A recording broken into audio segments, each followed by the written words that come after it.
Hello again, everyone. This is Lou Rossetti speaking as the Blue Ridge Reporter on Thursday, February 23, 2012, a couple of months before the National Convention of the Constitution Party, which will be held in Nashville, Tennessee. And as you might gather from the title of this presentation, or the title of this channel, the Blue Ridge Reporter, I live along the Blue Ridge Mountains, and not far away is the home of Virgil Goode, former United States Congressman, once a Democrat, then a Republican, lost an election to an insurgent Democrat a couple of years ago.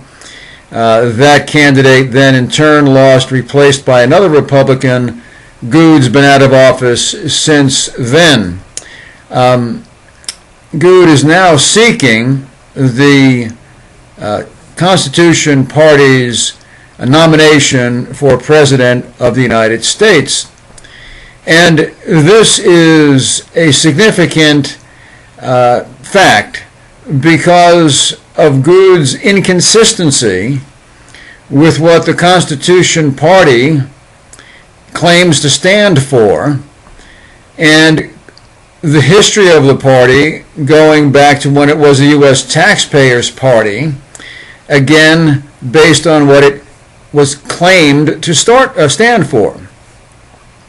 Most tellingly, there is a clear, documented, bright line issue, if you will, explaining or demonstrating why Goode is inappropriate for the Constitution Party, if in fact it stands for what it says it stands for, and that is the issue of undeclared wars.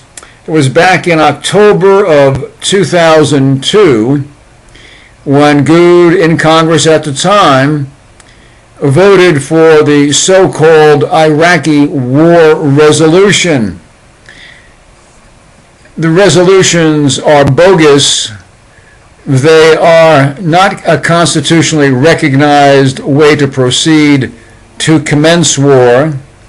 In fact, they do not commence war.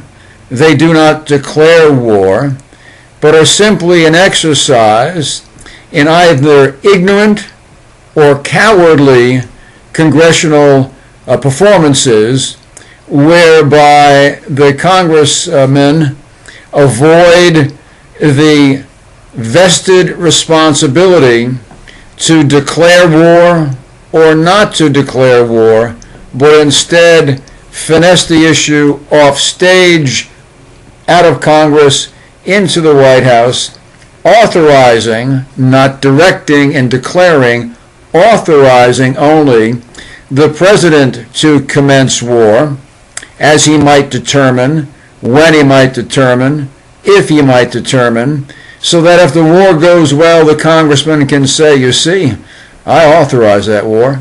Or if it goes badly, you see, he started that war. So I think it's a cowardly, weasel-like effort to avoid a clear obligation of what a congressman is supposed to do.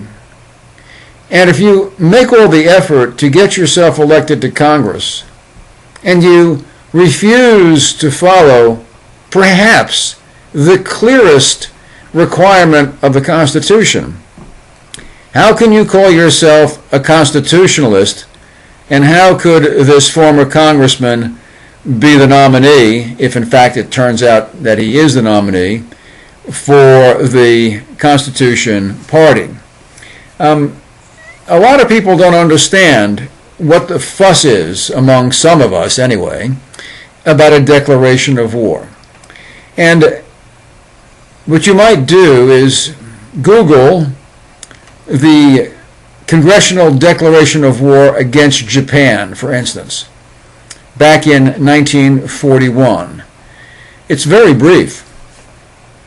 And it says only, basically, the factual and sorry history of Japan attacking Pearl Harbor, and then declares war. Congress formally not as in formally in the past, but formally, according to form, declares war and authorizes and directs the president to commence war.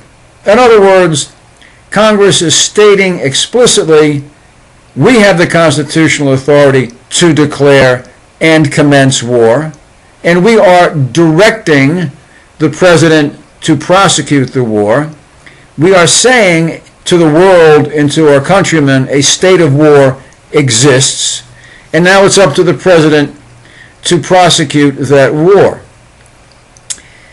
The president's role becomes, and is in this war circumstance, a ministerial war. He's not the policy maker. Excuse me. This goes back to Old England, when the powerful barons wanted to restrain and did restrain to a degree the king's decision on his own to commence war, much to the detriment of the barons on certain occasions regarding their lives and their fortunes. In the United States, we were blessed as a country with a constitutional provision vesting in Congress alone the authority to declare war or not to declare war. But Virgil Goode couldn't follow or refused to follow that simple, clear-cut requirement. Why is it so important? Because it separates from the commander-in-chief, the president, the authority to declare and put in place a war policy, creating the status of a war footing for the country. The president's task then becomes, as I said, strictly ministerial. But it's even more than that. Congress, House and Senate, must declare war. Not one House or the Senate alone. The members of the House are elected every 2 years. In very small congressional districts relative to the president's countrywide election, and therefore the congressman has the closest political electoral relationship with the voters.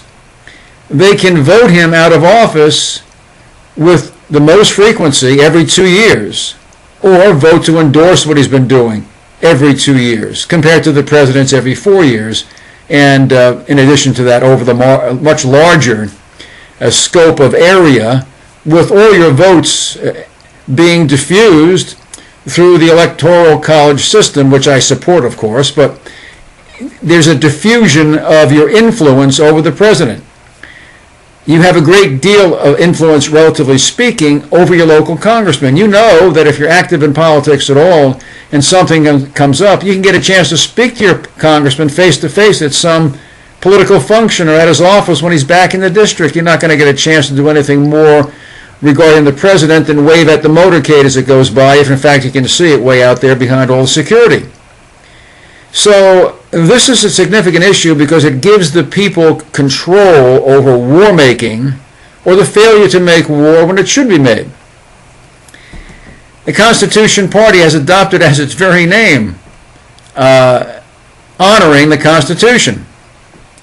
So the question becomes, how could the Constitution Party nominate Virgil Goode?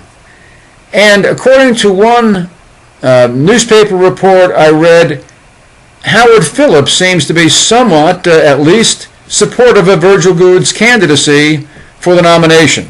We'll talk more about that in Virgil Goode and the Constitution Party and Howard Phillips. This is Louis Eddy speaking as the Blue Ridge Reporter.